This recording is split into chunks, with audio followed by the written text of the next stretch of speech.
లక్ష్మి అంటే ఇన్ని అర్థాలు ఉన్నాయి.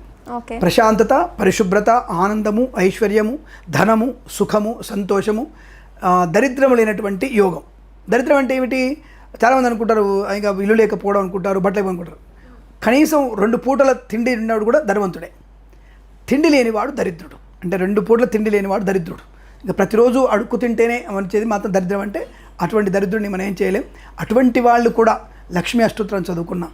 ఇంట్లో కనీసం ఆ పూరి గుడిసెలో లేదా రోడ్డు మీద పడుకుంటున్న ఆ రోడ్డు పడుకున్నటువంటి స్థలమైన సరే శుభ్రం చేసుకొని పడుకుంటే లక్ష్మీప్రదం ఉంటుందనే విషయాన్ని గుర్తుపెట్టుకోండి. ఇప్పుడు అడుక్కునే లక్ష్మి వస్తుందిగా, వాడికి ఇల్లు ఉండదే ఉండదు. వాడి దగ్గర జేబులో డబ్బులు ఉంటే వాడి దగ్గర 100 ఉంటాయి వాడి దగ్గర. కానీ కష్టపడే మన దగ్గర 100 ఉండవు. నెలకు ఆఖరికి వచ్చేసరికి 100 డబ్బులు ఉండవు. మరి లక్ష్మి ఎవరి దగ్గర ఉన్నట్టు ఇప్పుడు?